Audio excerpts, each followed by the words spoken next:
آزاد کشمیر بلدیاتی انتخابات کا دوسرے مرحلے میں پونچھ ڈویژن میں انتخابات پرامن طور پر منعقد ہوئے۔ پونچھ ڈویژن کے 4 اضلاع میں 2 پر P T I, 2 per opposition اتحاد کو برتری۔ میونسپل کارپوریشن باغ میں پی ٹی آئی بھاری اکثریت سے کامیاب۔ تفصیلات بتا رہے ہمارے بیورو چیف مقصود رضا انصاری۔ جی بالکل، 32 سال بعد آزاد کشمیر میں بلدیاتی انتخابات کا دوسرا مرحلہ مکمل۔ سیکورٹی فورسز کی کمی کے باعث آزاد کشمیر میں 3 ڈویژن میں مرحلہ وار انتخابات کروائے جا رہے ہیں۔ پہلے مرحلے میں 27 نومبر کو مظفر آباد ڈویژن میں، 3 دسمبر کو پونچھ ڈویژن میں انتخابات مکمل ہو چکے ہیں اور 8 دسمبر کو میرپور ڈویژن میں انتخابی عمل مکمل ہوگا۔ مظفر آباد ڈویژن اور پونچھ ڈویژن میں مجموعی طور پر پرامن رہے اور سیکورٹی فورسز کی کمی کے باوجود کوئی ناخوشگوار واقعات پیش نہیں آئے۔ مظفر آباد ڈویژن میں اپوزیشن اتحاد پی ڈی ایم کو برتری حاصل رہی، جبکہ پونچھ ڈویژن کے 4 اضلاع میں سے 2 اضلاع ڈسٹرکٹ سنوتی ڈسٹرکٹ باغ میں حکومتی جماعت پاکستان تحریک انصاف اور 2 اضلاع ڈسٹرکٹ پونچھ اور ڈسٹرکٹ حویلی میں اپوزیشن اتحاد پی ڈی ایم کامیاب رہی۔ میونسپل کارپوریشن باغ سے پی ٹی آئی بھاری اکثریت سے کامیاب۔ میونسپل کارپوریشن باغ سے وارڈ بنی پساتی سے پی ٹی آئی کے امیدوار عبدالقیوم بیگ، وارڈ کوٹری قندیل سے پی ٹی آئی کے امیدوار سردار سید خان، وارڈ پدر گلشیر سے پی ٹی آئی کے امیدوار راجہ صدیر اکبر، وارڈ اوچھار سے آزاد امیدوار خالد اکبر عباسی، وارڈ سادات محلہ پلان پٹی سے آزاد امیدوار سعید افراز گردیزی، وارڈ خواجگان سٹی سے پی ٹی آئی کے امیدوار خان عبدالقادر خان، وارڈ امامیہ کالونی سے پیپلز پارٹی کے نامزد امیدوار خواجہ مشتاق حسین جعفری، وارڈ بگلور سے پیپلز پارٹی کے امیدوار سردار حنیف خان، وارڈ بونٹ سے آزاد امیدوار سعید نعیم گیلانی، وارڈ ہولر سیدہ سے پی ٹی آئی کے امیدوار سعید کامران کلندر گردیزی، وارڈ کیاٹ سے سر سیدہ سے پی ٹی آئی کے امیدوار سعید عاقب گردیزی، وارڈ نندرائی سے پی ٹی آئی کے امیدوار شجاع منگول ایڈوکیٹ، وارڈ اپر کناموری کنٹیری نجم خان سے پی ٹی آئی کے امیدوار سعید اشفاق گردیزی، وارڈ لوئر گیلاں سے پی ٹی آئی کے امیدوار صداقت علی کامیاب ہوئے۔ میونسپل کارپوریشن باغ کی وارڈ 3 اویرا کا رزلٹ ابھی پینڈنگ ہے، یہاں پر ایک اسٹیشن پر دوبارہ پولنگ ہوگی۔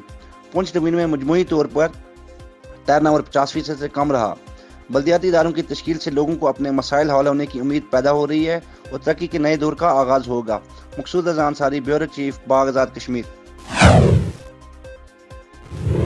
رینالہ خورد میں راجہ بشارت صدر پنجاب کبڈی ایسوسی ایشن کی ہدایت پر چودھری طاہر وحید جٹ صاحب سیکرٹری جنرل پنجاب کبڈی ایسوسی ایشن کی کبڈی پروموشن کی آگاہی کے لیے جعفر اسٹیڈیم رینالہ خورد میں پریس کانفرنس۔ ان کا کہنا تھا کہ ہم نے بابا فرید کبڈی کلب کو انٹرنیشنل سطح پر رجسٹر کروایا ہے اور ڈسٹرکٹ اوکاڑہ میں کبڈی کی پروموشن کے لیے دن رات محنت کریں گے اور زیادہ سے زیادہ کبڈی کے ایونٹ کروائیں گے، جس میں تحصیل بھر میں کبڈی ٹورنامنٹ کروائیں گے، جس سے نئے کھلاڑیوں کو اوپر آنے کا موقع ملے گا۔ انہوں نے استاد گوگا مرحوم انٹرنیشنل کبڈی پلیئر کے نام پر سالانہ کبڈی ٹورنامنٹ کروانے کا اعلان کیا اور پنجاب کبڈی چیمپئن شپ ہاکی گراؤنڈ ساہیوال میں کروانے کا بھی اعلان کیا۔ اس موقع پر میاں محمد وسیم صدر، Ashfaq Ahmed joint secretary, Javed Arshad finance secretary, Adnan Ijaz information secretary اور کبڈی کھلاڑیوں سمیت کوچز نے شرکت کی۔ انہوں نے رینالہ خورد اوکاڑہ میں استاد منشا پہلوان، جنرل سیکرٹری ڈسٹرکٹ کبڈی ایسوسی ایشن اوکاڑہ کی کبڈی پروموشن اور کاوش کو خوب سراہا۔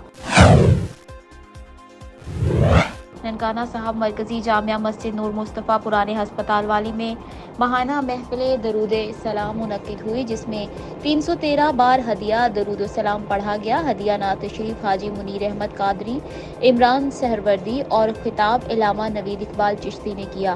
آپ نے حضور غوث اعظم کی شان اور غازی علم دین شہید کی زندگی پر روشنی ڈالی اور ہدیہ درود شریف کے فضائل بیان کرے۔ محفل پاک میں خصوصی شرکت علامہ پیر شکور شاہ قادری، فیض الحسن، مہر شوکت ناصر، حافظ محمد نوید کمبو، نوجوان صحافی اور دیگر عاشقان رسول کی بڑی تعداد میں لوگوں نے شرکت کی۔